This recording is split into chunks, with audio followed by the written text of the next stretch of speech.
Good afternoon. This is the news update on Dominion Television, Ibadan. I am Oluwayemi Adelakun. The long-anticipated reconstruction of the 48-kilometer Ido-Iriwa road is finally on the way as Governor Seyi Makinde flagged off the project, assuring residents it would be completed within 10 months. Speaking during the official ceremony in Iriwa, the governor announced the reinstallation of Oba Samuel Adebola as the Iliruwa of Iriwa, marking the end of a protracted 22-year Obaship Tosu that had left the town without a monarch for 6 years.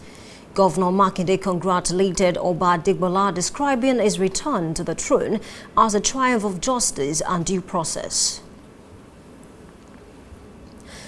The Oyo State government are striving to prosecute parents who refuse to vaccinate their children against polio. This was disclosed by the Executive Secretary, Oyo State Primary Healthcare Board, Muyiwa Olatunji in Ibadan, during the launch of a polio vaccination campaign. They put a lot of money and support into immunization exercise, and that is why immunization exercise reaches every child. Now, it is unfortunate if any parent, for whatever reason, now says that that single thing that the child has a right to from the government, they will not permit the child. If we don't vaccinate, our children are at risk. That is why we have to do it repeatedly until we vaccinate all the children, until we eliminate the virus from Nigeria. They should ensure that all their children are vaccinated. Just 2 drops of the vaccine in their mouth, because the vaccine is cheap and is very effective.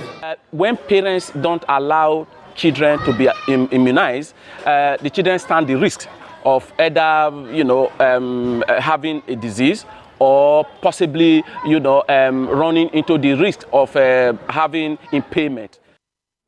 Olatunji also reaffirmed the state government resolved to protect the health and well-being of children in the state. The Minister of Power, Adebayo Adelabu, has reaffirmed his interest in the running for the office of the Governor of Oyo State again, although the politician never stated in what year the gubernatorial election he would be contesting. Adelabu stated this as the official commissioning of the Hassan Olawale Giwa Foundation office in Ibadan, the Oyo State capital, urging indigents of the Peseta state to be good ambassadors of Oyo State and Nigeria at large. Recall that Adelabu was a gubernatorial candidate for the All Progressives Congress APC in Oyo State in 2019. The People's Democratic Party (PDP) Deputy National Chairman South, Taofeek Arapada, has insisted that the National Executive Committee NEC meeting, scheduled for 30th June, will hold as scheduled. Arapada stated this during an emergency meeting with some members of the NWC, stating that no individual or body can go against the decision of the 99th NEC. NEC meeting is by 17. The Monday 30th June 2025 date for the 100 NEC meeting is binding on all organs and members, and as such, no organ, group or officers of the party has the power to alter, change, vary, veto or convert the already convened NEC meeting. Contrary to a purported notice being circulated in the social media suggesting that the 100 NEC meeting has been converted to a special expanded national caucus meeting, the NWC states in clear terms that the said notice did not emanate from the PDP and should be disregarded. This contradicts the briefing by the acting national chairman of PDP, Elia Damagum.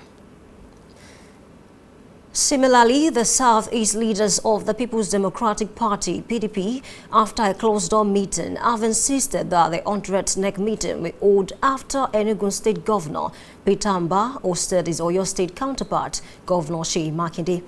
Speaking with Newsman, Governor Mbah said that the Southeast PDP has not shifted grounds from the resolutions reached at their last stakeholders meeting. The position of the South is with respect to the national secretaryship of our party. As you know, in that communique, it's sacrosanct. We were very clear about that position. And you would recall as well that following that position, the National Executive Committee of our party met and took a decision that the neck of the party would be held on the 30th of June. And that still remains where the Southeast is aligned. We understand that there may have been some people in the party who went and expressed a position that is outside the position of the NEC. We will not align ourselves with those people.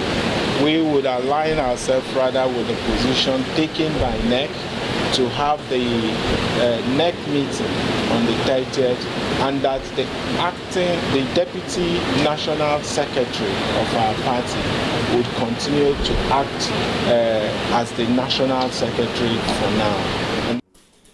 The meeting also added attendance prominent PDP figures from the Southeast geopolitical zone, including the party's Board of Trustees Chairman, Senator Adolfo Zwabara, and the Zonal Vice Chairman, Ali Odefa. The National Health Insurance Authority has sanctioned 49 healthcare facilities and 47 health maintenance organizations, HMO, in 2024 over violations of its operational guidelines. A statement signed by the authority's acting director of media and public relations, Emmanuel Ononopono, noted that the key issues recorded in the complaint against the healthcare facilities were unavailability of medicines, denial of services, out-of-pocket payment for covered services, and non-provision of payment narrations. For the HMO, it said the issues were related to delays or denials of referral authorization codes, delays in settlement of agreed reconciled payment, and refusal to monitor quality assurance in facilities.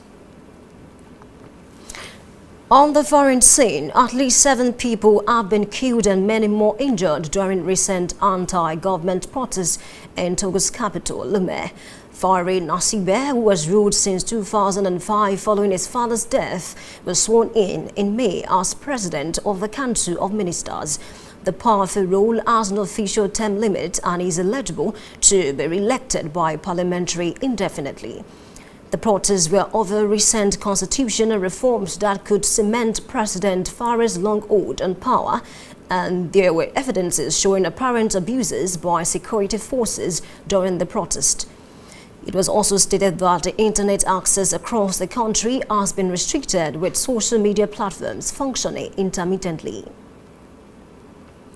Tehran's deputy foreign minister has stated that the United States must rule out any further strikes on Iran if it wants to resume diplomatic talks. Majid Revanchi said that the Trump administration told Iran through mediators that it wanted to return to negotiations but had not made its position clear on the important question of further attacks while talks are taking place. Revanchi also said that Iran would insist on being able to enrich uranium for what it says are peaceful purposes, rejecting accusations that it is secretly moving towards developing a nuclear bomb. Canadian Finance Minister Francois-Philippe Champagne has announced that Canada would cancel the Digital Services Tax (DST) in anticipation of a mutually beneficial comprehensive trade arrangement with the United States. The taxes impacting United States technology firms that had promoted Donald Trump to call off trade talks with Canada in retaliation. It was also observed that Trump and Canadian Prime Minister Mark Carney have agreed that parties will resume negotiations to agree on a deal by 21st July 2025. The Bangladesh government has ordered tax and custom workers to return to work immediately and end a 2-week nationwide strike that has brought tax operations to a standstill, including customs operations at major trade hub Chittagong Port. The interim government of Mahmoud Yunus disclosed this in a statement, adding that all jobs at the import-export operations must continue uninterrupted to protect the economy, adding that all jobs at the National Board of Revenue, NBR, were deemed essential services. The protest began after the government issued an order to dissolve the NBR and create new revenue divisions. The government has said that changes are needed to modernize and streamline revenue collection, reduce overlaps, and improve efficiency. Talking sports, Chelsea have agreed a fee worth £60 million to sign forward João Pedro from Britain. The 23-year-old is expected to sign a 7-year contract and could be available to play in the FIFA Club World Cup.